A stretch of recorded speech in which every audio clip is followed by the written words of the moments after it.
রমজানের আদব ৪। সুন্নতে নববীর অনুসরণ করা।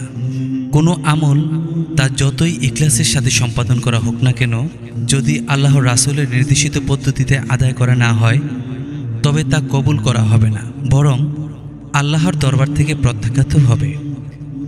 রাসূলুল্লাহ সাল্লাল্লাহু আলাইহি সাল্লাম বলেছেন, যে এমন আমল করবে যার প্রতি আমাদের দ্বীনের নির্দেশ নেই তা প্রত্যাখ্যাত। সহিহ মুসলিম হাদিস নং 4590। যার প্রতি আমাদের দ্বীনের নির্দেশ নেই কথাটির অর্থ হলো যা আমাদের সুন্নত দ্বারা প্রমাণিত নয়। অতএব এমন ধরনের আমল যতই আল্লাহর সন্তুষ্টি অর্জনের নিয়ত করা হোক না কেন, তা আল্লাহ রাসূল সাল্লাল্লাহু আলাইহি সাল্লামের পক্ষ থেকে অনুমোদিত না হওয়ার কারণে আল্লাহর কাছে গ্রহণযোগ্য নয়। অতএব কোনো ধর্মীয় আমল আল্লাহর কাছে গ্রহণযোগ্য হওয়ার জন্য দুটো শর্ত রয়েছে। একটি হলো কাজটি আল্লাহর সন্তুষ্টি অর্জনের উদ্দেশ্যে হতে হবে, এবং দ্বিতীয়টি হলো কাজটি আল্লাহর রাসূলের নির্দেশিত পদ্ধতিতে সম্পাদন করতে হবে। কাজটি যদি আল্লাহর রাসূলের নির্দেশিত পদ্ধতিতে সম্পাদন করা না হয় বা এই কাজে তার অনুমোদনের প্রমাণ না থাকে, তাহলে কাজটি করে কোনো সওয়াব লাভ হবে না, বরং তা গুনাহ হবে। ৫. রোজা ভঙ্গের সহায়ক বিষয়গুলো পরিহার করে চলা।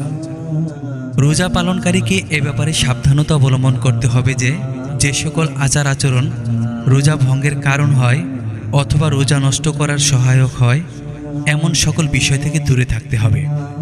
বিশেষত স্বামী স্ত্রীর আলিঙ্গন, চুম্বন বা এক কাঁথা কম্বলের নিচে শয়ন ইত্যাদি পরিহার করা উচিত। এ সকল কাজ যদিও রোজা অবস্থায় করার অনুমতি আছে, কিন্তু দেখা গেছে এ সকল কাজ করতে গিয়ে অনেকে সমস্যায় পড়ে যান, ফলে রোজা ভঙ্গ হয়ে যায়। প্রত্যেকটি বিষয়ের একটি সীমানা আছে, এই সীমা যাতে অতিক্রম না হয় সে ব্যাপারে লক্ষ্য রাখা আমাদের দরকার। যদিও সীমানা পর্যন্ত যাওয়া বৈধ, কিন্তু সাবধানতা অবলম্বন করা অনেক বেশি ভালো। মনে রাখতে হবে, রমজানের দিনের বেলায় রোজা ভেঙে ফেলা একটি কবিরা গুনাহ। আমি নিজেকে নিয়ন্ত্রণ করতে পারিনি বা এমনটি হবে বুঝতে পারিনি বলে কবিরা গুনাহ থেকে মুক্তি পাওয়া যাবে না। এ ধরনের কথা কখনো গ্রহণযোগ্য কারণ হিসেবে মেনে নেওয়া হবে না। ৬. ভয় ও আশা পোষণ করা।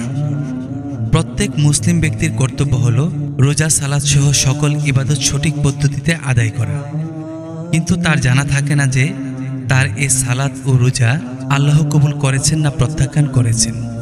অতএব তার সর্বদা এই ভয় থাকা উচিত যে হয়তো আমি আমার ইবাদত বন্দিগি এমনভাবে আদায় করতে পারিনি যেভাবে আদায় করলে আল্লাহর কাছে গ্রহণযোগ্য হয়, ফলে আল্লাহর কাছ থেকে প্রতিদান হয়তো পাব না। আবার এই আশাও পূরণ করা কর্তব্য যে আল্লাহ তাআলা নিজ অনুগ্রহে আমার ত্রুটিগুলো ক্ষমা করে আমার ইবাদত বন্দিগি কবুল করবেন, আমাকে প্রতিদান দেবেন। এই অবস্থার নাম হলো আল খাউফ ওয়ার রিজা, অর্থাৎ ভয় ও আশা। এটা ইসলামের একটা গুরুত্বপূর্ণ আকীদা বিষয়ক পরিভাষা। মনে রাখতে হবে, আল্লাহ তাআলা সকলের নেক আমল কবুল করেন না। আল্লাহ তাআলা ইরশাদ করেন, অবশ্যই আল্লাহ মুত্তাকিদের কাজ কবুল করেন। সূরা মাইদা আয়াত ২৭। হাদিসে এসেছে, আয়েশা রাদিয়াল্লাহু তাআলা আনহা নিম্নোক্ত আয়াতের অর্থ সম্পর্কে রাসূলুল্লাহ সাল্লাল্লাহু আলাইহি সাল্লামকে জিজ্ঞেস করলেন, যারা তাদের যা দান করার তা দান করে ভীতকম্পিত হৃদয়ে আল্লাহ এ কথা কাদের বলেছেন? যারা মদ্যপান করে, চুরি করে তাদের জন্য? তিনি উত্তরে বললেন, না হে সত্যবাদী কন্যা, তারা হলো যারা রোজা পালন করে, সালাত আদায় করে, দান সদকা করে, সাথে সাথে এ ভয়ও রাখে যে হয়তো আমার এ আমলগুলো আল্লাহর কাছে গ্রহণযোগ্য হবে না। তারাই দ্রুত সম্পাদন করে কল্যাণকর কাজ এবং তারা তাতে অগ্রগামী। সূত্র সুনানে তিরমিজি হাদিস নং ৩৪৭৫।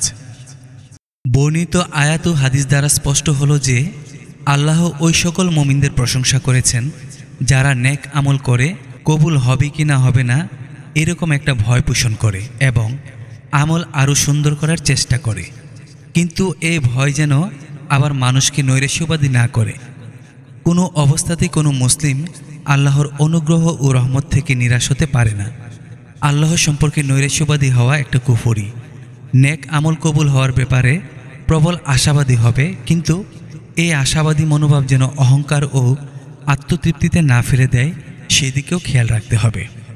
অহংকার ও আত্মতৃপ্তি নেক আমলকে বাতিল করে দেয়, অনেক সময় অলসতা নিয়ে আসে।